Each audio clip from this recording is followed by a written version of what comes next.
Assalamualaikum warahmatullahi wabarakatuh. Apa kabar teman-teman semuanya?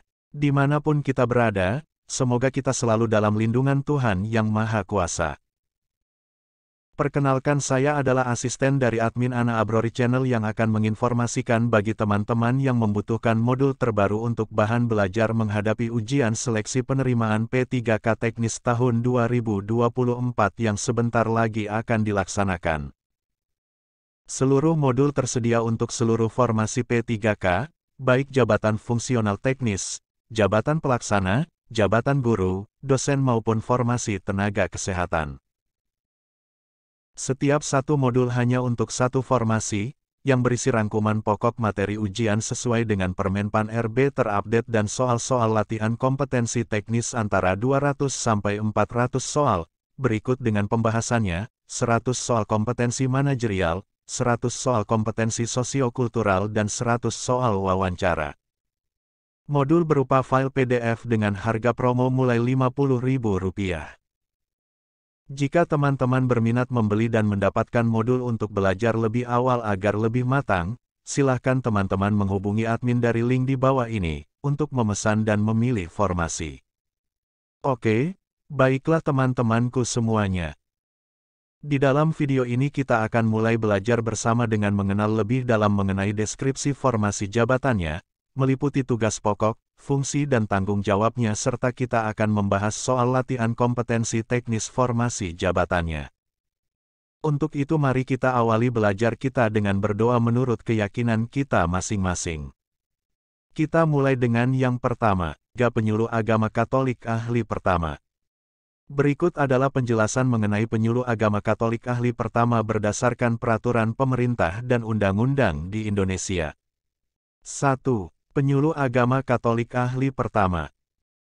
Deskripsi, penyuluh agama Katolik ahli pertama adalah jabatan fungsional yang memiliki tanggung jawab penuh dalam melakukan bimbingan atau penyuluhan agama Katolik dan pengembangan bimbingan atau penyuluhan keagamaan dan pembangunan. Mereka bertugas untuk menyebarkan informasi, memberikan konseling, dan memfasilitasi kelompok masyarakat sasaran agar memahami dan melaksanakan ajaran agama Katolik dengan benar serta berpartisipasi aktif dalam pembangunan. Kementerian yang membawahi, Kementerian Agama Kemenak bertanggung jawab atas jabatan penyuluh agama Katolik ahli pertama. Contoh, seorang penyuluh agama Katolik ahli pertama di Kemenak dapat memberikan bimbingan kepada masyarakat tentang praktik ibadah, etika, dan nilai-nilai agama Katolik. 2. Tanggung jawab penyuluh agama Katolik ahli pertama. Menyusun rencana kerja bimbingan atau penyuluhan. Melakukan bimbingan atau penyuluhan melalui tatap muka dengan kelompok sasaran. Memberikan konseling atau informasi terkait agama Katolik dan pembangunan. Memantau dan mengevaluasi hasil pelaksanaan bimbingan atau penyuluhan. Mengembangkan model atau metode program kegiatan bimbingan atau penyuluhan. 3. Peraturan pemerintah dan undang-undang yang mengaturnya.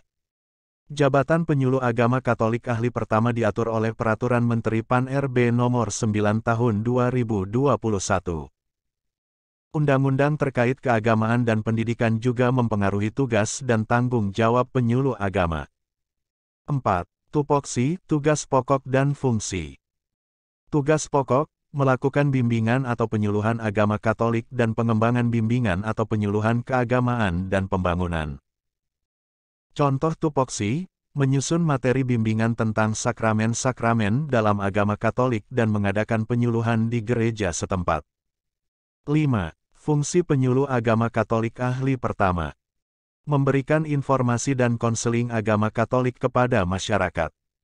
Mendorong partisipasi aktif dalam pembangunan berbasis nilai-nilai agama Katolik.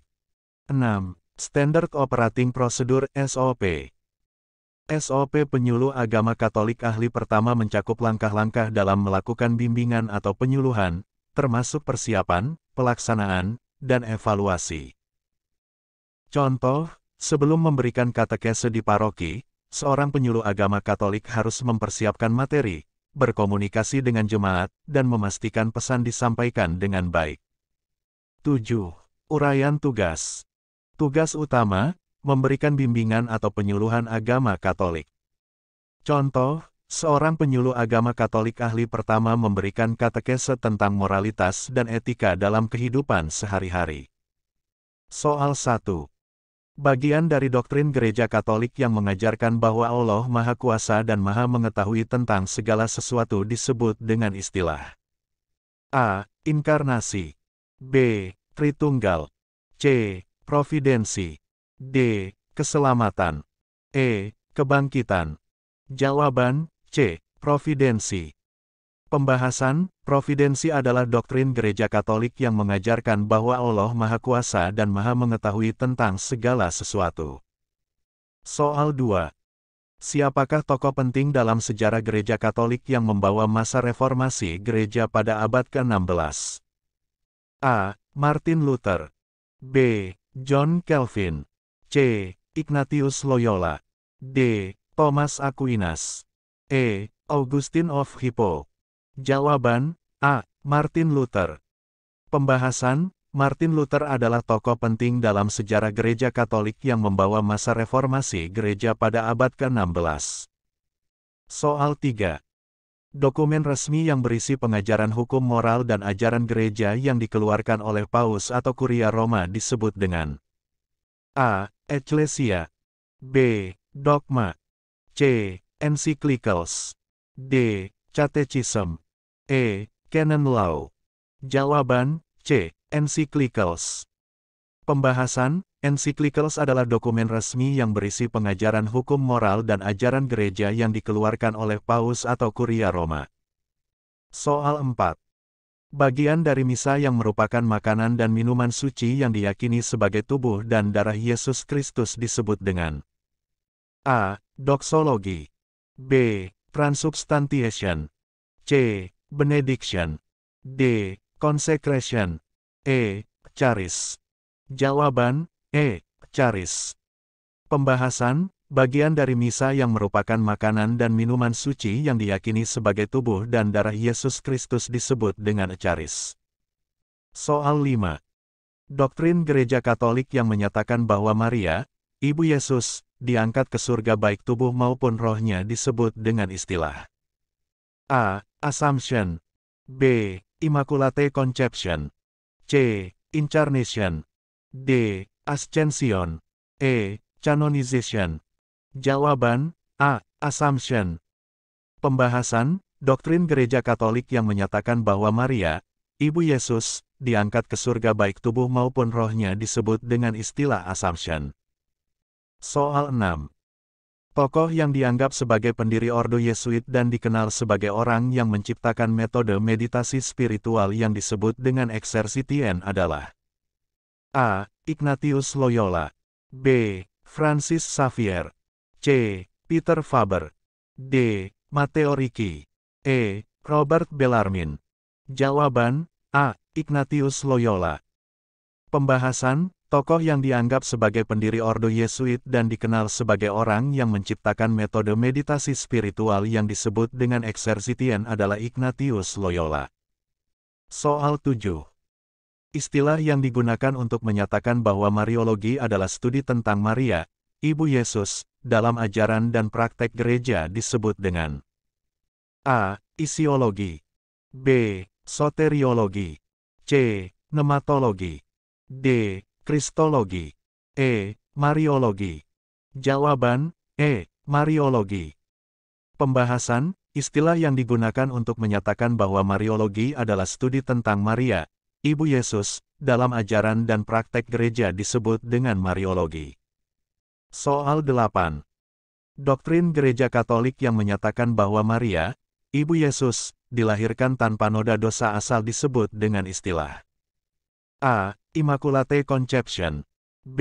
Perpetual Virginity, C. Theotokos, D. Ever Virgin, E. Co-Redemptrix. Jawaban A. Immaculate Conception. Pembahasan, doktrin Gereja Katolik yang menyatakan bahwa Maria, Ibu Yesus, dilahirkan tanpa noda dosa asal disebut dengan Immaculate Conception. Soal 9. Istilah yang digunakan untuk menyatakan bahwa Yesus tidak hanya memiliki dua sifat, manusia dan Allah, tetapi juga dua kodrat manusia dan Allah disebut dengan A. Omnipresent. B. Omnipotent. C. Omniscient. D. Incarnation. E. Hypostatic union. Jawaban, E. Hypostatic union. Pembahasan, istilah yang digunakan untuk menyatakan bahwa Yesus tidak hanya memiliki dua sifat, manusia dan Allah, tetapi juga dua kodrat manusia dan Allah disebut dengan hypostatic union. Soal 10. Doktrin Gereja Katolik yang menyatakan bahwa Allah ada dalam tiga pribadi yaitu Bapa, Anak, dan Roh Kudus disebut dengan istilah A. Trinity. B. Triunegat. C. Godhead. D. Holy Trinity. E. Triunity. Jawaban, D. Holy Trinity. Pembahasan, doktrin Gereja Katolik yang menyatakan bahwa Allah ada dalam tiga pribadi yaitu Bapa, Anak, dan Roh Kudus disebut dengan istilah Holy Trinity. Oke, baiklah kawan-kawan semua. Kita cukupkan sampai di sini dulu belajar kita. Semoga bermanfaat dan semoga kawan-kawan semua dapat lulus mengikuti seluruh rangkaian seleksi P3K dari awal sampai akhir nanti. Wassalamualaikum warahmatullahi wabarakatuh.